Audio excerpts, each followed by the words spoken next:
Hi welcome back to my YouTube channel. ನನ್ನ channel name ಬಂದು Dakshayini logs ಅಂತ. ಯಾರ್ಯಾರೆಲ್ಲ ನನಗೆ ಇಲ್ಲಿವರೆಗೂ ಸಪೋರ್ಟ್ ಮಾಡಿಕೊಂಡು ನನ್ನ ವೀಡಿಯೋಸ್ನ ನೋಡಿ ಯಾರು ಲೈಕು ಕಮೆಂಟು ಮಾಡ್ತಾ ಇದ್ದೀರೋ ಎಲ್ರಿಗೂ ತುಂಬ ಹೃದಯದ ಧನ್ಯವಾದಗಳು. ಹಾಗೆ ಇನ್ನು ಮುಂದೆ ಇದೇ ರೀತಿ ನಿಮ್ಮ ಪ್ರೀತಿ ವಿಶ್ವಾಸ ಇದ್ದು ನಾನು ಮಾಡೋ ವೀಡಿಯೋಸ್ನ ಪ್ರತಿಯೊಂದನ್ನು ನೋಡಿ ನನಗೆ ಸಪೋರ್ಟ್ ಮಾಡಿ. ಮಾಡೋ ವೀಡಿಯೋದಲ್ಲಿ ಏನಾದರೂ ಒಂದು ಕಂಟೆಂಟ್ ಇದ್ದೇ ಇರುತ್ತೆ. ಸೊ ಪ್ಲೀಸ್ ಅದರಿಂದ ಏನಾದರೂ ಒಂದು 1% ಆದರೆ ನಿಮ್ಗೇನಾದರೂ ಯೂಸ್ ಆಗ್ಬೋದು. ಸೊ ಹಾಗೆ ಹೇಳ್ತಾ ನಾನು ನನ್ನ ವೀಡಿಯೋನ ಸ್ಟಾರ್ಟ್ ಮಾಡ್ತಾ ಇದ್ದೀನಿ. ರ್ಯಾಂಡಮ್ ವ್ಲಾಗ್ ಆಗಿರುತ್ತೆ ಅಷ್ಟೇ ಇದು. ನನ್ನ ಮಗಳ ಜರ್ನಿ ಯಾವ ಥರ ಇರುತ್ತೆ, ಏನು ಮಾಡ್ತೀವಿ ದಿನ ಎಲ್ಲ ಅಂತ ಇರುತ್ತೆ. ಸೊ ಇನ್ನೂ ಯಾಕೆ ತಡ. ಸೊ ಮತ್ತೆ ಒಂದು ಹೇಳ್ತಾ ಇದ್ದೀನಿ, ಯಾರೆಲ್ಲ ನನ್ನ ಚಾನಲ್ಗೆ ಇನ್ನೂ ಸಬ್ಸ್ಕ್ರೈಬ್ ಮಾಡ್ತೀರಾ, ವೀಡಿಯೋಸ್ ನೋಡ್ತಾ ಇದ್ದೀರಾ, ದಯವಿಟ್ಟು ಸಬ್ಸ್ಕ್ರೈಬ್ನ ಮಾಡಿಕೊಂಡು ವೀಡಿಯೋಸ್ನ ನೋಡಿ ಅಂತ ಹೇಳೋದಕ್ಕೆ ಇಷ್ಟಪಡ್ತಾ ಇದ್ದೀನಿ. ಓಕೆ ಬನ್ನಿ, ಇನ್ನು ಇವತ್ತಿನ ವ್ಲಾಗ್ ಯಾವ ಥರ ಇದೆ ಅಂತ ನೋಡ್ಕೊಂಬರೋಣ. ಇನ್ನು ನಾನು ಬೆಳಗ್ಗೆ ಎಲ್ಲ ಆದಮೇಲೆ ವೀಡಿಯೋನ ಸ್ಟಾರ್ಟ್ ಮಾಡ್ಕೊಂಡಿದ್ದೀನಿ. ರಾಗಿ ಗಂಜಿ, ಚಿತ್ರಾನ್ನ ಮತ್ತು ಮಜ್ಜಿಗೆ ಅನ್ನ ಬಾಕ್ಸಿಗೆ ಅಂದ್ಬಿಟ್ಟು ರೆಡಿ ಮಾಡ್ಕೊಂಡಿದ್ದೀನಿ. ಇವ್ರಿಗೆ ಬಾಕ್ಸಿಗೆಲ್ಲ ಹಾಕೋದಕ್ಕೆ ಬೇಕು ಅಂದ್ಬಿಟ್ಟು ಮಧ್ಯಾಹ್ನಕ್ಕೆ ಮಜ್ಜಿಗೆ ಅನ್ನ ಬೇಕು ಅಂದರು. ಸೊ ಹಾಗಾಗಿ ಮಜ್ಜಿಗೆ ಅನ್ನನೂ ಮಾಡ್ಕೊಂಡಿದ್ದೀನಿ, ಸ್ವಲ್ಪ ರಾಗಿ ಗಂಜಿನೂ ಮಾಡ್ಕೊಂಡಿದ್ದೀನಿ.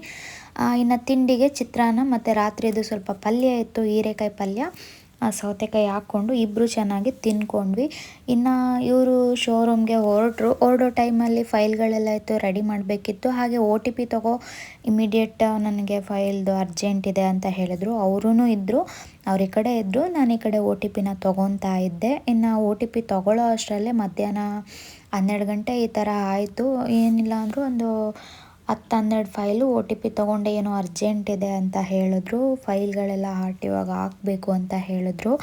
ಆ ಗ್ಯಾಪಲ್ಲಿ ನಾನು ಹಾಗೆ ಸ್ವಲ್ಪ ನನ್ನ ಚಾನಲ್ನ ವಿಸಿಟ್ ಮಾಡ್ತೀನಿ, ಏನೇನು ವ್ಯೂಸ್ ಆಗಿದೆ, ಏನೇನು ಆಗಿದೆ ಅಂತ ಕಂಪ್ಯೂಟರಲ್ಲಿ ಒಂದು ಸಲ ಚೆಕ್ ಮಾಡಿ ವ್ಯೂಸ್ ಎಷ್ಟಾಗಿದೆ ಅಂತೆಲ್ಲ ನೋಡ್ಕೊತೀನಿ. ಹಾಗೆ ಲೈಕ್ಸು ಎಲ್ಲ ಎಷ್ಟಾಗಿದೆ, ಯಾವ ರೀತಿ ಪರ್ಫಾರ್ಮೆನ್ಸ್ ಬರ್ತಿದೆ ನನ್ನ ವೀಡಿಯೋದಲ್ಲಿ ಅಂತ ನನ್ನ ವೀಡಿಯೋಸ್ನ ನಾನೇ ಚೆಕ್ ಮಾಡ್ಕೊಳ್ತೀನಿ. ನಮ್ಮ ಮನೆಯವ್ರದ್ದು ಮೇಲ್ ಐ ಡಿ ಇರುತ್ತೆ. ಸೊ ಹಾಗಾಗಿ ವೀಡಿಯೋಸ್ನೆಲ್ಲ ನೋಡಿ ಮತ್ತು ಅದರಲ್ಲಿ ಏನೇನು ಇಂಪ್ರೂವ್ಮೆಂಟ್ ಬೇಕಂತೆಲ್ಲ ನೋಡಿ, ಇನ್ನು ಇವ್ರ ಈ ಕಡೆಯಿಂದ ಬೈತಾಯಿದ್ರು ಫಸ್ಟ್ ಕೆಲಸ ಮಾಡು ಅಂತ.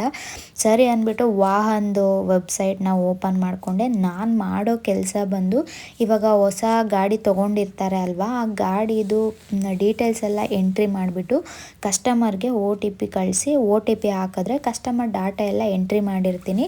ಸೊ ಇವ್ರು ರಿಜಿಸ್ಟ್ರೇಷನ್ ಮಾಡಿಸೋ ಕೆಲಸ ಅಲ್ವಾ, ನಾನು ಅದರಲ್ಲಿ ಅವರಿಗೆ ಒಂದು 60% ವರ್ಕ್ ಮಾಡಿಕೊಡ್ತೀನಿ, ಇನ್ನು 40% ವರ್ಕು ಅವ್ರು ಮಾಡ್ಕೊಳ್ತಾರೆ. ನಾನು OTP ತೊಗೊಂಡು ಡಾಟಾ ಎಲ್ಲ ಎಂಟ್ರಿ ಮಾಡಿ ಕಸ್ಟಮರ್ದು ಎಲ್ಲ ಮಾಡಿ ಕೊಡ್ತೀನಿ. ಅವ್ರು ಆಮೇಲೆ ಲಾಸ್ಟ್ ಫೈನಲ್ ಒಂದು ಸಲ ಚೆಕ್ ಮಾಡಿಕೊಂಡು ಪೇಮೆಂಟ್ ಎಲ್ಲ ಮಾಡಿಕೊಂಡು ಗಾಡಿ ನಂಬರ್ನ ಮಾಡ್ಕೊಳ್ತಾರೆ.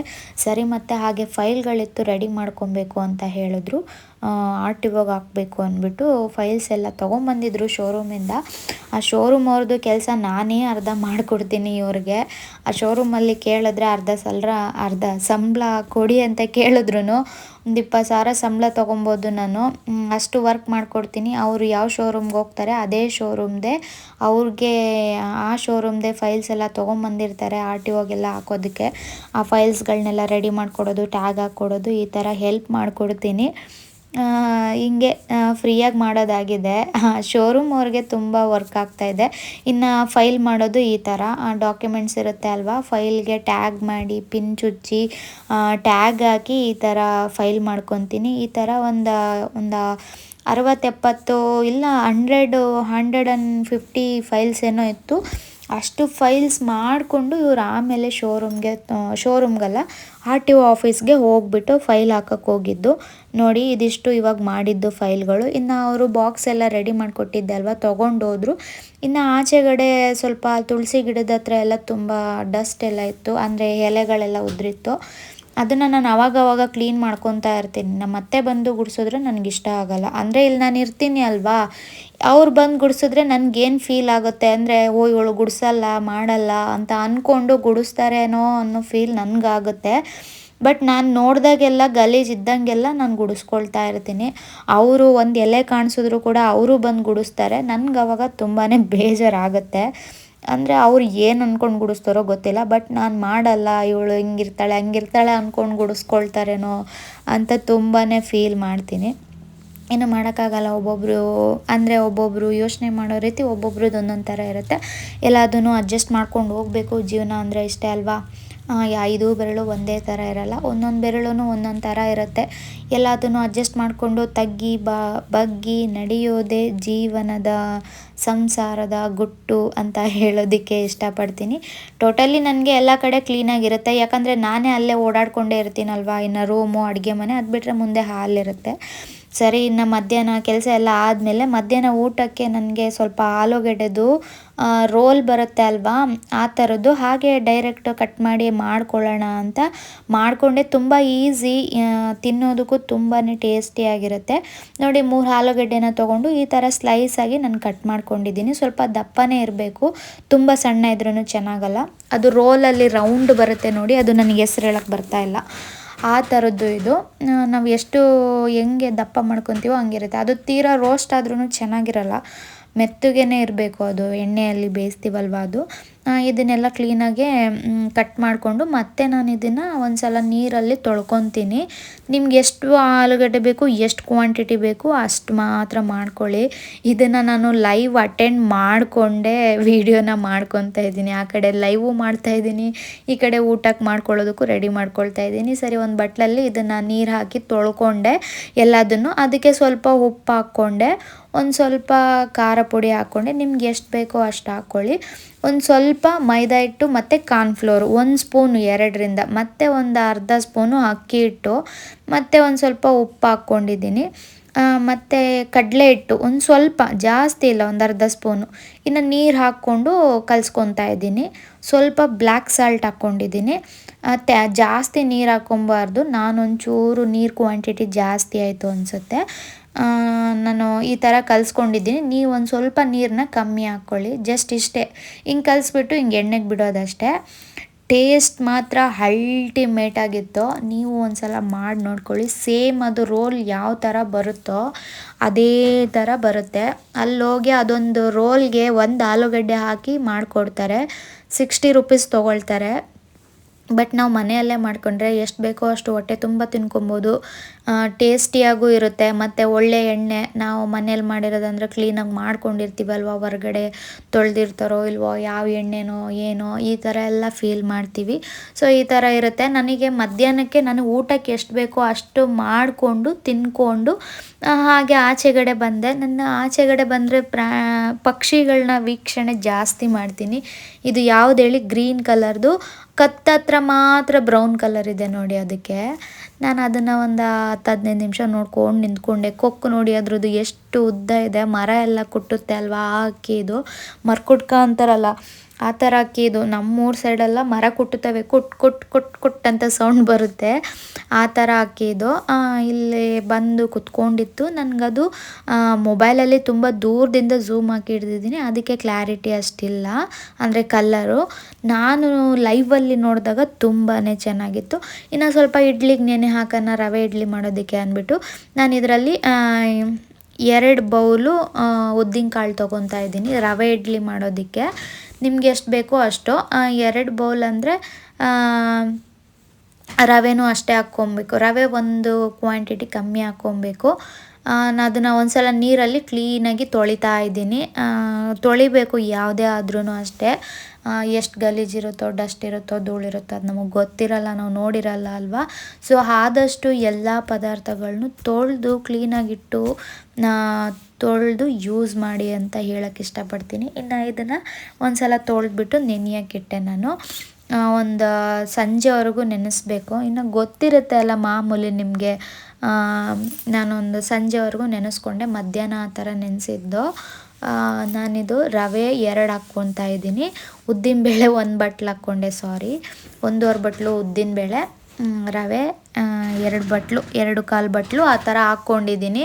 ಅಂದರೆ 2 ಬಟ್ಲು ರವೆ ಅಂದರೆ 1 ಬಟ್ಲು ಉದ್ದಿನಕಾಳು ಹಾಕ್ಕೊಬೇಕು. ಇನ್ನು ರವೆನೂ ಕ್ಲೀನಾಗಿ ತೊಳಿತಾ ಇದ್ದೀನಿ. ಅದನ್ನು ತೊಳಿಬೇಕಷ್ಟೆ. ಒಂದು ಸಲ ನೀರು ಹಾಕಿ ತೊಳೆದು ಆ ನೀರನ್ನ ಸೋಸಿ ಮತ್ತು ಬೇರೆ ನೀರು ಹಾಕಿ ಇಟ್ಟೆ ನಾನು. ಮತ್ತು ಸೋಸ್ಕೊಳ್ಳೋ ಅವಶ್ಯಕತೆ ಇರಲ್ಲ. 1-2 ಸಲ ತೊಳೆದ್ರೆ ಸಾಕು ನೀರು ಹಾಕಿ. ಅದನ್ನು ಉದ್ದಿನಬೇಳೆ ಜೊತೆನೇ ನೆನೆಯೋದಕ್ಕೆ ಇಟ್ಬಿಟ್ಟೆ, ಒಂದು ಸ್ವಲ್ಪ ನೀರು ಹಾಕಿ. ಅದು ತೊಳೆದಿದ್ದ ನೀರು ಚೆಲ್ಲಿ ಇದು ಬೇರೆ ನೀರು, ಚೆನ್ನಾಗಿರೋ ನೀರನ್ನ ಹಾಕಿ ಇಟ್ಟಿದ್ದೀನಿ. ಸಂಜೆವರೆಗೂ ನೆನ್ಕೊಂಡ್ಲಿ ಅಂದ್ಬಿಟ್ಟು. ಇನ್ನು ಮತ್ತೆ ಒಂದು ಸ್ವಲ್ಪ ಹೊತ್ತು ಟೀ ಮಾಡ್ಕೊಂಡು ಕುಡಿದು ಈ ಕಡೆ ಕುತ್ಕೊಂಡಿದ್ದೆ ಮೊಬೈಲ್ ನೋಡಿಕೊಂಡು. ಈ ಪಾರಿ ಒಳಗೆ ನಾನಲ್ಲಿ ಕುತ್ಕೊಂಡಿದ್ದೀನಿ ಅಂತ ಗೊತ್ತಿಲ್ಲ ಅದಕ್ಕೆ. ಸರಿ ಅಂತ ನೋಡ್ತಾ ಇತ್ತು. ಇನ್ನು ಸ್ಕೂಲ್ ಹತ್ರ ಹೋಗೋದಕ್ಕೆ ಟೈಮ್ ಆಯಿತು. ಹೋಗಿ ಹಾಗೆ ನನಗೆ 1-2-3 ಗಿಡಕ್ಕೆ ಸ್ಟಿಕ್ ಬೇಕಿತ್ತು. ಮೇಶೋದಲ್ಲಿ 150 ಇದೆ 4 ಸ್ಟಿಕ್ಕಿಗೆ. ನೋಡಿ ಇಲ್ಲಿ ಕಾಣಿಸ್ತಿದೆಯಲ್ಲ ಈ ಥರ ಸ್ಟಿಕ್ಕು. ಸರಿ ಇವ್ರ ಹತ್ರ ತೊಗೊಳ್ಳೋಣ, ನರ್ಸರಿಲಿ ಎಷ್ಟಿರುತ್ತೆ ನೋಡೋಣ ಅಂತ ನರ್ಸರಿಗೆ ಹೋದೆ. ಹಾಗೆ ಗಿಡಗಳನ್ನ ಸ್ವಲ್ಪ ಅಬ್ಸರ್ವ್ ಮಾಡ್ತಾಯಿದ್ದೆ, ಯಾವಾದರೂ ತೊಗೊಳ್ಳೋ ಥರ ಚೆನ್ನಾಗಿರೋವು ಇದಾವೇನೋ ಅಂತ. ಆ ಹುಡುಗನ್ನ ಕೇಳಿದೆ. ಆ ಹುಡುಗ ಇದೇ ತೊಗೊಂಬರ್ತೀನಿ ಅಂತ ಹೋದ. ಬಟ್ ತುಂಬ ಹೊತ್ತು ಮಾಡ್ದೆ. ನನ್ನ ಮಗಳನ್ನ ವೀಡಿಯೋ ಮಾಡ್ಕೊತೀನಿ ಅಂದರೆ ನೋಡಿ ಅವಳು ನನ್ನನ್ನು ತೋರಿಸ್ಬೇಡ ಅಂತ ಯಾವ ರೀತಿ ರಿಯಾಕ್ಟ್ ಕೊಡ್ತಿದ್ದಾಳೆ. ಬಚ್ಚಿಕ್ಕೊತಾಳೆ ನನ್ನನ್ನು ತೋರಿಸ್ಕೊಬೇಡ ನೀನು ಅಂತ. ಇನ್ನು ಇದು ಪಾಟ್ಗಳು ಚೆನ್ನಾಗಿರುತ್ತೆ ಒಳಗಡೆ, ಅಂದರೆ ಇಂಡೋರ್ ಪ್ಲ್ಯಾಂಟ್ಸ್ಗಳಿಗೆ ಈ ಥರ ಪಾಟ್ಗಳನ್ನ ತೊಗೊಂಡ್ರೆ ಚೆನ್ನಾಗಿರುತ್ತೆ. ನೋಡ್ತಾ ಇದ್ದೆ ರೇಟ್ ಸಿಕ್ಕಾಬಟ್ಟೆ ಹೇಳ್ತಾರೆ ರೀ ನರ್ಸರಿಗಳಲ್ಲೆಲ್ಲ. ಏನೋ ಎಲೆ ಬೀಳೊಂದು ತೊಗೊಬೇಕು ನಾನು. ನೋಡೋಣ ಈ ಸಲ ಊರಿಗೆ ಹೋದರೆ ಇದ್ದರೆ ತೊಗೊಂಬರ್ತೀನಿ, ಇಲ್ಲಾಂದರೆ ಇದ್ದಿಲ್ಲ ಅಂದರೆ ಬಂದಮೇಲೆ ಇಲ್ಲೇ ದುಡ್ಡು ಕೊಟ್ಟೆ ತೊಗೊತೀನಿ. ಇನ್ನೇನು ಮಾಡೋಕ್ಕಾಗುತ್ತೆ. ನಮ್ಮ ಮನೆಯಲ್ಲಿ ಇದೆ ಎಲೆ ಬೀಳು. ನಮ್ಮ ಅಮ್ಮಂಗೆ ಒಂದು ಸಲ ಹೇಳ್ತೀನಿ, ಇಲ್ಲ ನನ್ನ ತಮ್ಮಂಗೆ ಹೇಳ್ತೀನಿ. ಇದೊಂದು ಗಿಡ ನಂಗೆ ತುಂಬಾ ಇಷ್ಟ ಆಯಿತು. ಸರಿ ಇವಾಗ ಬೇಡ ಸದ್ಯಕ್ಕೆ, ತೊಗೊಳ್ಳೋ ಪ್ಲ್ಯಾನ್ ಇದೆ. ಸ್ವಲ್ಪ ಮನೆ ಕಟ್ಕೊಬೇಕು, ಕಟ್ಟಿ ಆದಮೇಲೆ ತೊಗೊಂಡ್ರೆ ಆಯಿತು ಅಂತ ಈ ಕಡೆ ಬಂದ್ವಿ. ಇನ್ನು ಅಲ್ಲಿ ರೇಟ್ ಜಾಸ್ತಿ ಹೇಳ್ದ ಅಂದ್ಬಿಟ್ಟು ನಾನು ವಾಪಸ್ ಮನೆಗೆ ಬಂದೆ.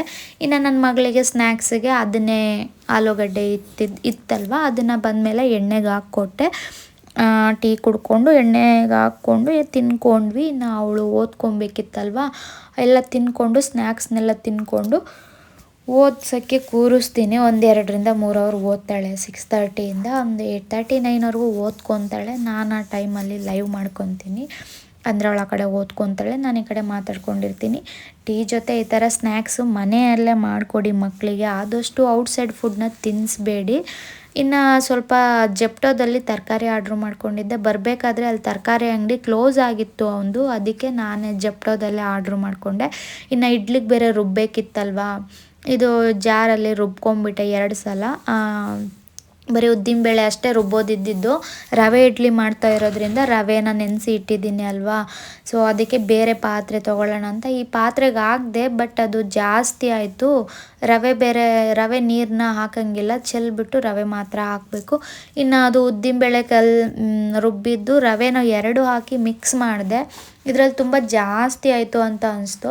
ಸರಿ ಅಲ್ಲೇ ಪಕ್ಕದಲ್ಲಿ ರವೆ ನೆನೆಹಾಕಿದ್ದು ಪಾತ್ರೆ ಇತ್ತು. ಇನ್ನು ನಾನಿದು ಉಬ್ಬುತ್ತೇನೋ ಅಂತ ಅಂದ್ಕೊಂಡು 2 ಪಾತ್ರೆಗೆ ಹಾಕಿಟ್ಟೆ. ಇನ್ನು ಚೆಲ್ಲಿದ್ರೆ ರಂಪ ಆಗುತ್ತೆ ಅಲ್ವಾ, ಮತ್ತು ಅದನ್ನೊಂದು ಸಲ ಕ್ಲೀನ್ ಮಾಡ್ಕೊಂಡಿರಬೇಕು ಅಂದ್ಬಿಟ್ಟು 2ಕ್ಕೂ ಶಿಫ್ಟ್ ಮಾಡಿದೆ. ಅರ್ಧ ಮಾಡಿ 2 ಪಾತ್ರೆಯಲ್ಲಿಟ್ಟೆ. ಬಟ್ ಅದು ಇವಾಗ ಶೀತ ಅಲ್ವಾ, ಅಷ್ಟು ಉಬ್ಬಿರಲಿಲ್ಲ 2 ಪಾತ್ರೆಯಲ್ಲಿ. ಇವಾಗ ಹೆಂಗಿತ್ತೋ ನೈಟು, ಬೆಳಗ್ಗೆ ಎದ್ದು ನೋಡಿದ್ರೂ ಹಾಗೇ ಇತ್ತು. ಇನ್ನೇನು ಮಾಡೋದು ಅಂದ್ಕೊಂಡು ಸುಮ್ಮನೆ ಆದೆ. ಲೈವ್ ಮಾಡಿಕೊಂಡು ಪಾತ್ರೆನ ಲೈವ್ ಎಂಡ್ ಆದಮೇಲೆ ವಾಶ್ ಮಾಡಿದೆ, ಯಾಕಂದರೆ ಸೌಂಡ್ ಬರುತ್ತೆ ಅಂತ. ಕ್ಲೀನ್ ಮಾಡಿಕೊಂಡು ಕರ್ಬೇವಿನ ಸೊಪ್ಪನ್ನ ಇದರಲ್ಲಿ ಬಿಡಿಸಿ ಹಾಕೋಣ ಅಂತ ಇಲ್ಲಿ ಇಟ್ಕೊಂಡಿದ್ದೀನಿ. ಇನ್ನು ಊಟಕ್ಕೆ ಖಾರ ಚಟ್ನಿ ಇದೆ, ಇದು ಮಧ್ಯಾಹ್ನ ಚಿಪ್ಸು ಸಂಜೆ ಮಾಡ್ಕೊಂಡಿದ್ದೆ, ಮಜ್ಜಿಗೆ ಅನ್ನ ಸ್ವಲ್ಪ ಇದೆ, ಇದು ಪಲ್ಯ ಬಸ್ಸಾರು ಮಾಡಿರೋದು, ಸಾಂಬಾರು ರೆಡಿ ಇದೆ, ರೈಸ್ಗೆ ಇಟ್ಕೊಂಡಿದ್ದೀನಿ. ಟೋಟಲ್ ಕಿಚನ್ ಇಷ್ಟಿದೆ. Okay, good night, sweet dreams ಎಲ್ರಿಗೂ. ಬಂದಮೇಲೆ ಊಟ ಮಾಡಿ ಮಲ್ಕೊಳ್ಳೋದು ನಮ್ಮ ಕೆಲಸ. ಮತ್ತೆ ಸಿಗ್ತೀನಿ ನಾನು. ಬಾಯ್, ಟೇಕ್ ಕೇರ್. ಅಡುಗೆ ಎಲ್ಲ ಮಾಡಾದ್ಮೇಲೆ ಸ್ವಲ್ಪ ಟೈಮ್ ಇತ್ತು. ಸರಿ ಬೀರುನ ಆಚೆ ಎತ್ತಿಡೋಣ ಅಂತ ಎತ್ತಿದೆ ರೀ. ಯಾಕಾದರೂ ಎತ್ತಿದ್ನೋ ನೋಡಿ ಅಲ್ಲಿ ಸ್ಟ್ರಕ್ ಆಗಿಬಿಡ್ತು. ಅದು ಹಿಂದಕ್ಕೂ ಹೋಗ್ತಾಯಿಲ್ಲ, ಮುಂದಕ್ಕೂ ಬರ್ತಾಯಿಲ್ಲ. ಏನು ಮಾಡಲಿ, ಇವರು ಫೋನ್ ಮಾಡಿದ್ರೆ ಬೈತಾರೆ. ಇನ್ನು ಅದೇ ಟೈಮಲ್ಲಿ ನಾಯಿ ಮರಿ ಬೇರೆ ಆಕ್ಸಿಡೆಂಟ್ ಆಗಿತ್ತು. ಇದನ್ನು ಬೇರೆ ಕರ್ಕೊಬಂದು ಮೇಲೆ ಇಟ್ಕೊಂಡಿದ್ವಿ. ಇದು ತುಂಬ ಹಳೆ ವಿಡಿಯೋ, ನಾನು ಲೇಟಾಗಿ ಅಪ್ಲೋಡ್ ಮಾಡಿದ್ದೀನಿ. ಇನ್ಶಾರ್ಟಲ್ಲಿ ಹಾಕಿ ಇಟ್ಕೊಂಡಿದ್ದೀನಿ, ವಾಯ್ಸ್ ಕೊಡೋದು ಮರ್ತಿದ್ದೀನಿ. ಈ ವಿಡಿಯೋ ಅಪ್ಲೋಡ್ ಮಾಡಬೇಕು ಅನ್ನೋದನ್ನು ಮರ್ತೋಗಿದ್ದೆ. ಆಕ್ಸಿಡೆಂಟ್ ಆಗಿತ್ತಲ್ವ, ಇದನ್ನು ತಂದು ಮೇಲೆ ಇಟ್ಕೊಂಡಿದ್ವಿ. ಪಾಪ ಅವನಿಗೆ ಚೆನ್ನಾಗಿ ಓಡಾಡ್ಕೊಂಡಿದ್ದ. ಆಕ್ಸಿಡೆಂಟಾಗಿ ಹಿಂಗೆ ಸಪ್ಪೋಗಿದ್ದಾನೆ ನೋಡಿ. ನಾನು ಹಳೆ ವಿಡಿಯೋದಲ್ಲಿ ನೋಡಿ ಒಂದು ತೋರಿಸಿರ್ತೀನಿ. ಹೊಟ್ಟೆಗೆ ಗುದ್ದುಬಿಟ್ಟಿದ್ದಾರೆ, ಹೊಟ್ಟೆಗೆ ಏಟಾಗಿಬಿಟ್ಟಿದೆ ಅವನಿಗೆ. ಇವತ್ತೇ ಆಕ್ಸಿಡೆಂಟ್ ಆಗಿರೋದು. ನಾವು ಇವತ್ತೊಂದು ಮೇಲ್ಗಡೆ ಇಟ್ಕೊಂಡಿದ್ವಿ. ನಾನು ವೀಡಿಯೋನ ಸ್ವಲ್ಪ ಲೇಟಾಗಿ ಅಪ್ಲೋಡ್ ಮಾಡ್ತಾಯಿದ್ದೀನಿ. ಹಂಗಾಗಿ ಮೂತಿ ಎಲ್ಲ ಹಿಂಗೆ ಹಿಡ್ಕೊಂಡಿದ್ದ ಪಾಪ ಸಪ್ಪಗಾಗ್ಬಿಟ್ಟಿದ್ದಾನೆ ಅವನು. ಇನ್ನು ಮೇಲ್ಗಡೆ ಒಂದೇ ಸಲ ಹಂಗೆ ಚೆನ್ನಾಗಿ ಆಟ ಆಡ್ಕೊಂಡಿದ್ದಕ್ಕೆ ಆ್ಯಕ್ಸಿಡೆಂಟ್ ಆದರೆ ಅದಕ್ಕೆ ಎಷ್ಟು ಬೇಜಾರಾಗಿರುತ್ತೆ ಅಲ್ವಾ. ನೋಡಿ ಅದ್ರ ಮುಖ ನೋಡಿದ್ರೇ ಗೊತ್ತಾಗ್ತಿದೆ ಪಾಪ ಎಷ್ಟು ಡಲ್ಲಾಗಿದ್ದಾನೆ ಅಂದ್ಬಿಟ್ಟು. ಸರಿ ಹಾಲು ಕುಡಿಸೋಣ ಅಂದ್ಬಿಟ್ಟು ಹಾಲು ಇಟ್ಟಿದ್ದೆ, ನಾನೇ ಕುಡಿಸ್ದೆ, ಅವ್ನು ಕುಡ್ದಿಲ್ಲ ಪಾಪ. ಸ್ಪೂನಲ್ಲಿ ಒಂದೊಂದೇ ಸ್ಪೂನ್ ಕುಡಿಸಿ ಇಟ್ಟಿದ್ದು. ಆಮೇಲೆ ಸ್ವಲ್ಪ ಸುಧಾರಿಸ್ಕೊಂಡ. ಬೆಳಗ್ಗೆಗೆ ಅವನೇ ಕುಡ್ದ ಸ್ವಲ್ಪ ಹಾಲನ್ನ. ಅಲ್ಲಿವರೆಗೂ ನೈಟು ಭಯನೇ ಆಗಿತ್ತು. ಇನ್ನು ಬೆಳಗ್ಗೆ ಎದ್ದಿದ ತಕ್ಷಣ ಅವನ್ನ ದರ್ಶನ ಮಾಡೋಣ ಅಂತ ಎದ್ದು ಬಂದರೆ ಈ ಥರ ಕುತ್ಕೊಂಡಿದ್ದ, ಸ್ವಲ್ಪ ನಾರ್ಮಲ್ಲಾಗಿ ಪರವಾಗಿಲ್ಲ ಅನ್ನೋ ಥರ. ಪಾಪ ಹೊಟ್ಟೆ ನೋಡಿ ಊದ್ಕೊಂಡೇ ಇದೆ ಅವನಿಗೆ. ಹೊಟ್ಟೆಗೆ ಆ್ಯಕ್ಸಿಡೆಂಟ್ ಆಗಿಬಿಟ್ಟಿದೆ. ಕಾಲು ಹತ್ರ ನಡೆಯೋಕ್ಕಾಗಲ್ಲ ಅವನಿಗೆ. ನೋಡಿ ಅಲ್ಲಿ ಹೊಟ್ಟೆ ಹತ್ರ ಗಾಯ ಆಗಿಬಿಟ್ಟಿದೆ. ಎದ್ದೊಳಕ್ಕಾಗ್ತಾ ಇದ್ದಿಲ್ಲ ಅವನಿಗೆ. ಏನೋ ಅವನು ಬೇಕಂತ ಮಾಡಿರೋದಲ್ಲ. ಕಾರ್ ಕೆಳಗೆ ಮಲಗಿತ್ತಂತೆ. ಅವನು ಕಾರ್ ಎತ್ತಬೇಕಾರೆ ನೋಡಿಲ್ಲ, ಡೈರೆಕ್ಟ್ ತೆಗೆದುಬಿಟ್ಟಿದ್ದಾನೆ. ಅದು ವೀಲು ಬಂದು ಹೊಟ್ಟೆ ಮೇಲೆ ಹತ್ತಿಬಿಟ್ಟಿದೆ ಬ್ಯಾಕ್ ಸೈಡ್ದು. ಏನೋ ಪಾಪ, ಅಂದರೆ ರಕ್ತ ಬರೋ ಥರ ಗಾಯ ಆಗಿಲ್ಲ, ಅದು ಹೊಟ್ಟೆ ಇಚ್ಚಿಬಿಟ್ಟಿದೆ ಅವನಿಗೆ. ಕಾಲು ನಡೆಯೋಕ್ಕಾಗ್ತಾಯಿಲ್ಲ, ಕಾಲು ಕುಂಟುತ್ತಾನೆ ಪಾಪ. ನೋಡಿ ಅವನಿಗೆ ಎದ್ದು ಕೂರೋಕ್ಕೆ ಆಗ್ತಾಯಿಲ್ಲ. ನೋಡಿ ಇಲ್ಲಿ ಗೇಟಾಗಿದೆ, ಇಲ್ಲಿ ಬ್ಲಡ್ ನೋಡಿ ಅದು ಸ್ವಲ್ಪ ಪೇಪರ್ಗೆಲ್ಲ ಅಂಟ್ಕೊಂಡ್ಬಿಟ್ಟಿದೆ. ಅವನಿಗೆ ಕಾಲು ಮುಡ್ಕೊಂಡ್ರೆ ಅಳ್ತಿದ್ದಾನೆ ಪಾಪ ಅವನು. ಬೇಜಾರಾಯಿತು ನನಗಂತೂ. ಈ ಥರ ಆಗಿಬಿಟ್ರೆ ಎಷ್ಟು ಚೆನ್ನಾಗಿ ಓಡಾಡ್ಕೊಂಡಿದ್ದ ಗೊತ್ತಾ ಅವನು.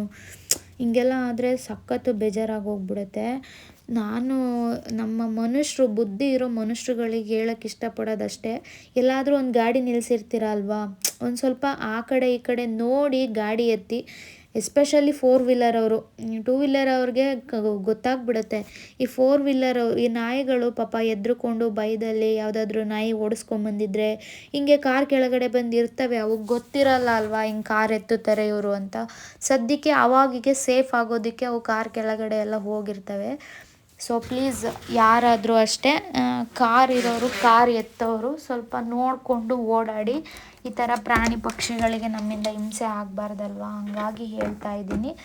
ನೋಡಿ ಇವನ್ನೆಲ್ಲ ಕಣ್ಣಲ್ಲಿ ನೋಡೋಕ್ಕಾಗಲ್ಲ ಪಾಪ, ಅದೆಷ್ಟು ಹಿಂಸೆ ಪಡ್ತಿದೆ ಅಲ್ವಾ, ಅದನ್ನು ಹೇಳ್ತಾ ಇದ್ದೀನಿ ಅಷ್ಟೇ ನಾನು. ಸೊ ಪ್ಲೀಸ್ ಆದಷ್ಟು ಪ್ರಾಣಿ ಪಕ್ಷಿಗಳಿಗೆ ಬೆಂಬಲ ಕೊಡಿ. ನಾಯಿಗಳು, ಅದರಲ್ಲೂ ಬೀದಿ ನಾಯಿಗಳು ಅಂದರೆ ಸ್ವಲ್ಪ ಗೌರವ ಇರಲಿ. ಎಲ್ಲ ಪ್ರಾಣಿ ಪಕ್ಷಿಗಳಿಗೂ ಅವ್ರದ್ದೇ ಆದ ಒಂದು ಜೀವನ ಇರುತ್ತೆ. ನಾವು ಹೆಂಗೆ ನಮ್ಮ ಜೀವನನ ಕಟ್ಕೊಂಡಿರ್ತೀವೋ ಅದೇ ಥರ ಪ್ರಾಣಿಗಳಿಗೂ ಅವ್ರದ್ದೇ ಆದ ಒಂದು ಜೀವ ಇರುತ್ತೆ. ಅವಕ್ಕೂ ಅಮ್ಮ ಅಪ್ಪ ತಂಗಿ ತಮ್ಮ ಅನ್ನೋ ಫೀಲಿಂಗ್ಸ್ ಇರುತ್ತೆ. ಯಾವುದೇ ಫೀಲಿಂಗ್ಸ್ ಇಲ್ಲ ಅಂದರೂ ಅಮ್ಮ ಮಗಳು ಸಂಬಂಧ, ಅಮ್ಮ ಮಗ ಸಂಬಂಧ ಇದ್ದೇ ಇರುತ್ತೆ. ಪಾಪ ಅವಕ್ಕೂ ಬೇಜಾರಾಗುತ್ತೆ ಅಲ್ವಾ. ಸೊ ಪ್ಲೀಸ್ ಸ್ವಲ್ಪ ಆದಷ್ಟು ಗಾಡಿಗಳನ್ನ ನೋಡಿಕೊಂಡು ನಿಧಾನಕ್ಕೆ ಓಡಿಸಿ. ನಾಯಿಗಳಿದೆ ಅಂದರೆ ಸ್ವಲ್ಪ ಹಿಂದೆನೇ ಬ್ರೇಕ್ ಹಾಕ್ಕೊಂಡು ನಿಧಾನಕ್ಕೆ ಓಡಾಡಿ ಅಂತ ಹೇಳೋದಕ್ಕೆ ಇಷ್ಟಪಡ್ತೀನಿ. ನಾನಿಷ್ಟು ಮಾತಾಡೋದಕ್ಕೆ ಕಾರಣ ಈ ನಾಯಿ ಮಾಡಿ ಲೈವಲ್ಲಿ ನೋಡ್ತಾ ಇದ್ದೀನಲ್ವ, ಅದು ನೋವು ಅನುಭವಿಸ್ತಾ ಇರೋದನ್ನು, ಮತ್ತು ಅದರಮ್ಮ ಎಷ್ಟು ಸಂಕಟ ಪಡ್ತಿದೆ ಗೊತ್ತಾ. ಹಾಗಾಗಿ ಸಿಕ್ಕಾಬಟ್ಟೆ ಬೇಜಾರಾಗಿ ನಾನು ಇಷ್ಟು ಮಾತಾಡಿದೆ. ಓಕೆ, ಇನ್ನು ತಿಂಡಿ ಮಾಡೋಣ. ನನ್ನ ಮಗಳಿಗೆ ಸ್ಕೂಲಿಗೆ ಲೇಟ್ ಆಗುತ್ತೆ. ತಿಂಡಿಗೆ ನಾನು ಇಡ್ಲಿ ಹಾಕ್ಕೊಂಡಿದ್ದೀನಿ ಇದರಲ್ಲಿ. ಈ ಥರ ನಾನು ಇಡ್ಲಿ ರುಬ್ಬಿದ್ದೆಲ್ಲ ನಾನು ನೈಟೇ ತೋರಿಸಿದ್ದೀನಿ ಅಲ್ವಾ. ಜಸ್ಟ್ ಸಿಂಪಲ್ ಈ ಥರ ಇಡ್ಲಿನ ಮಾಡ್ಕೊಳ್ಳಿ, ಸಖತ್ ಚೆನ್ನಾಗಿ ಬರುತ್ತೆ. ಸಿಂಪಲ್ಲಾಗಿ ಈಸಿಯಾಗಿ ರವೆ ಇಡ್ಲಿನ ಈ ಥರ ಮಾಡ್ಕೊಬೋದು. ಚೆನ್ನಾಗಿ ಬರುತ್ತೆ, ಚೆನ್ನಾಗಿ ಬಂದಿತ್ತು ಕೂಡ. ನಾನು ಮಾಡಿಕೊಂಡು ನಿಮಗೆ ತೋರಿಸ್ತಾ ಇದ್ದೀನಿ. ಇನ್ನು ನಾನು ಇಡ್ಲಿ ಜೊತೆಗೆ ಸಾಂಬಾರೇ ಮಾಡೋದು. ನನಗೆ ಚಟ್ನಿ ಇಷ್ಟ ಆಗಲ್ಲ, ಸಾಂಬಾರಿದ್ರೇ ಚೆಂದ ಇಡ್ಲಿಗೆ ನನಗೆ. ನಾನು ಸಾಂಬಾರು ಆಲ್ರೆಡಿ ಮಾಡ್ಕೊಂಡಿದ್ದೆ. ನಾನು ನಿಮಗೆ ಸಾಂಬಾರು ರೆಸಿಪಿ ಕೂಡ ಆಲ್ರೆಡಿ ಹಳೆ ವೀಡಿಯೋದಲ್ಲಿ ಶೇರ್ ಮಾಡಿದ್ದೀನಿ. ಈ ಥರ ಸಾಂಬಾರಿದ್ದರೆ ಇಡ್ಲಿಗೆ ಚೆನ್ನಾಗಿರುತ್ತೆ. ಈ ಥರನೇ ಮಾಡ್ಕೊಳ್ಳಿ ನೀವು, ಚೆನ್ನಾಗಿ ಬರುತ್ತೆ. ಇಡ್ಲಿಗಳು ಬೆಂದಿದ್ದೆ ನೋಡಿ, ಚೆನ್ನಾಗಿ ಬಂದಿದೆ ಇಡ್ಲಿಗಳು. ಸ್ಮೂತಾಗಿತ್ತು, ಒಳ್ಳೆ ಮಲ್ಲಿಗೆ ಹೂ ಥರನೇ ಬಂದಿದೆ. ನೋಡಿದ್ರೇ ಗೊತ್ತಾಗುತ್ತೆ ನಿಮಗೆ, ಇಡ್ಲಿಗಳು ನೋಡಿದ್ರೇ ಅರ್ಥ ಆಗುತ್ತೆ ಅಲ್ವಾ. ಸ್ಮೂತಾಗೇ ಬಂದಿದೆ ನನ್ನ ವೀಡಿಯೋಗೆ ಅಂತ ಏನು ಸುಳ್ಳು ಹೇಳ್ತಾ ಇಲ್ಲ. ನೋಡಿ ಚೆನ್ನಾಗಿ ಬಂದಿತ್ತು. ನನ್ನ ಮಗಳಂತೂ ತುಂಬಾ ಇಷ್ಟಪಟ್ಟು ತಿಂದ್ಲು. ಇನ್ನು ಅವಳಿಗೆ ಸ್ಕೂಲ್ಗೆ ಜಡೆ ಎಲ್ಲ ಹಾಕಿ ರೆಡಿ ಮಾಡಿ, ಅವಳನ್ನ ರೆಡಿ ಮಾಡಿಸಿ ಅವಳಿಗೆ ಬಾಕ್ಸಿಗೆಲ್ಲ ಹಾಕಿ ಅವಳಿಗೆ ತಿಂಡಿ ಹಾಕ್ಕೊಟ್ಟು ತಿಂಡಿ ಎಲ್ಲ ತಿನ್ನೋ ಅಷ್ಟರಲ್ಲಿ ನನ್ನ ಟೈಮು 10 ಗಂಟೆ 10:30 ಹಿಂಗೆ ಆಗೋಗ್ಬಿಡುತ್ತೆ. ಇನ್ನು ಇದು ಬಂದು ತಿಂಡಿ ಹಾಕ್ಕೊಡ್ತಾ ಇರೋದು ನಮ್ಮ ಪತಿ ರಾಯರಿಗೆ. ನನ್ನ ಮಗಳನ್ನ ಕಳಿಸಿದ್ದಾಯಿತು ಸ್ಕೂಲಿಗೆ. ಅವ್ರಿಗೊಂದು 4 ಇಡ್ಲಿ ಹಾಕ್ಬಿಟ್ಟು ಸಾಂಬಾರು ಹಾಕ್ಕೊಟ್ಟೆ. ಅವ್ರಿಗೆ ಒಂದೇ ಸಲ ತಟ್ಟೆಗೆ ಜಾಸ್ತಿ ಹಾಕ್ಕೊಡ್ಬಾರ್ದು ಊಟ ತಿಂಡಿನ, ಸ್ವಲ್ಪ ಸ್ವಲ್ಪನೇ ಹಾಕ್ಕೊಡ್ಬೇಕು. ಅವ್ರಿಗೆ ಜಾಸ್ತಿ ನೋಡಿದ್ರೆ ಜಾಸ್ತಿ ತಿನ್ನೋಕ್ಕಾಗಲ್ಲ ಅಂತೆ, ವಾಮಿಟ್ ಬಂದುಬಿಡುತ್ತೆ ಅಂತೆ. ಸೊ ಹಂಗಾಗಿ 4 ಇಡ್ಲಿ ಹಾಕ್ಬಿಟ್ಟು ಸಾಂಬಾರು ಹಾಕ್ಕೊಡ್ತಾಯಿದ್ದೀನಿ ಅವರಿಗೆ ತಿಂಡಿಗೆ. ಬಾಕ್ಸಿಗೂ ಕೂಡ ಇಡ್ಲಿ ಸಾಂಬಾರನ್ನೇ ಹಾಕಿದ್ದೆ. ಇಡ್ಲಿ ಸಾಂಬಾರು ಈ ಥರ ಒಂದು ಸಲ ಟ್ರೈ ಮಾಡಿ ನೋಡಿ, ರೆಸಿಪಿ ಯಾವ ಥರ ಬಂದಿತ್ತು ಅಂತ ನನ್ನ ವೀಡಿಯೋನ ನೋಡಿ ನನ್ನ ವೀಡಿಯೋಗೆ ಕಮೆಂಟ್ ಮಾಡಿ. ಅದನ್ನು ಮಾತ್ರ ಯಾರೂ ಮಿಸ್ ಮಾಡಬೇಡಿ. ಓಕೆ, ನೆಕ್ಸ್ಟ್ ವೀಡಿಯೋದಲ್ಲಿ ಸಿಗ್ತೀನಿ. ಓಕೆ, ನನ್ನ ಲಾಗ್ನ ನೋಡ್ಕೊಂಬಂದಿದ್ದೀರಾ. ಅದರಲ್ಲಿ ಫೀಲ್ ಅಂದರೆ ನನಗೆ ನಾಯಿ ಮರಿಗೆ ಆ್ಯಕ್ಸಿಡೆಂಟ್ ಆಗಿರೋದು ಪಾಪ ಅಲ್ವಾ. ಸೊ ಗಾಡಿಯೆಲ್ಲ ಓಡಿಸೋರು ಆದಷ್ಟು ನೋಡಿಕೊಂಡು ನಿಧಾನಕ್ಕೆ ಗಾಡಿನ ಓಡಿಸಿ, ಪ್ರಾಣಿ ಪಕ್ಷಿಗಳಿಗೂ ನಮಗೆ ಎಷ್ಟು ಭೂಮಿ ಮೇಲೆ ಬದುಕೋದಕ್ಕೆ ಅರ್ಹತೆ ಇದೆಯೋ ಅಷ್ಟೇ ಅರ್ಹತೆ ಅವಕ್ಕೂ ಇರುತ್ತೆ, ಅಷ್ಟೇ ರೈಟ್ಸು ಪ್ರಾಣಿ ಪಕ್ಷಿಗಳಿಗೂ ಇರುತ್ತೆ. ಸೊ ಪ್ಲೀಸ್ ಗಾಡಿ ಓಡಿಸೋರು ಸ್ವಲ್ಪ ನಿಧಾನಕ್ಕೆ ನೋಡಿಕೊಂಡು ಗಾಡಿಗಳು ಓಡಿಸಿ. ನಾಯಿಗಳು ಅಲ್ಲಿದೆ ಅಂದರೆ ಸ್ವಲ್ಪ ಇಲ್ಲೇ ಬ್ರೇಕ್ ಹಾಕ್ಕೊಳ್ಳಿ, ಯಾಕಂದರೆ ಅದಕ್ಕೂ ಗೊತ್ತಾಗಲ್ಲ ಅದು ಯಾವ ಸೈಡಿಗೆ ಹೋಗುತ್ತೆ ಯಾವ ಸೈಡಿಗೆ ಬರುತ್ತೆ ಅಂತ. ಗಾಡಿಗಳ ಸೌಂಡ್ಗೆ ಅದು ಭಯ ಬಿದ್ದು ಓಡಾಡೋ ರೀತಿ ಬಂದ್ಬಿಟ್ಟಿದೆ ಇವಾಗ. ಸೊ ಹಾಗಾಗಿ ಸ್ವಲ್ಪ ಗಾಡಿಗಳನ್ನ ನಿಧಾನಕ್ಕೆ ಓಡಿಸಿದ್ರೆ ಪ್ರಾಣಿ ಪಕ್ಷಿಗಳು ಕ್ಷೇಮವಾಗಿ ಇರ್ತವೆ ಅಂತ ಹೇಳೋದಕ್ಕೆ ಇಷ್ಟಪಡ್ತೀನಿ. ನಾನು ನನ್ನ ವ್ಲಾಗ್ನ ಇಲ್ಲಿಗೆ ಎಂಡ್ ಮಾಡ್ತೀನಿ. ನೆಕ್ಸ್ಟ್ ವೀಡಿಯೋದಲ್ಲಿ ಸಿಗ್ತೀನಿ. ಈ ವಿಡಿಯೋ ನೋಡಿ ನಿಮ್ಮ ಅನಿಸಿಕೆ ಅಭಿಪ್ರಾಯನ ಪ್ಲೀಸ್ ಕಮೆಂಟ್ ಬಾಕ್ಸಲ್ಲಿ ಕಮೆಂಟ್ ಮಾಡಿ, ಹಾಗೆ ಒಂದು ಲೈಕ್ ಕೊಡಿ. ಲೈಕ್ ಕೊಟ್ಟು ಕಮೆಂಟ್ ಮಾಡಿದ್ರೆ ಯಾರು ವೀಡಿಯೋಸ್ ನೋಡ್ತಾ ಇದ್ದೀರಾ ಅಂತ ನಮಗೂ ಗೊತ್ತಾಗುತ್ತೆ. ಸೊ ಇಷ್ಟ ಆಗಿಲ್ಲ ಅಂದರೆ ಡಿಸ್ಲೈಕ್ ಮಾಡಿ, ಅದಕ್ಕೂ ಏನು ರೀಸನ್ ಅಂತ ಕಮೆಂಟ್ ಮಾಡಿ. ಅಷ್ಟು ಹೇಳೋದಕ್ಕೆ ಇಷ್ಟಪಡ್ತಾ ಇದ್ದೀನಿ. ಓಕೆ, ನೆಕ್ಸ್ಟ್ ವೀಡಿಯೋದಲ್ಲಿ ಸಿಗ್ತೀನಿ. ಅಲ್ಲಿವರೆಗೂ ಟಿಲ್ ದೆನ್ ಟೇಕ್ ಕೇರ್, ಬಾಯ್.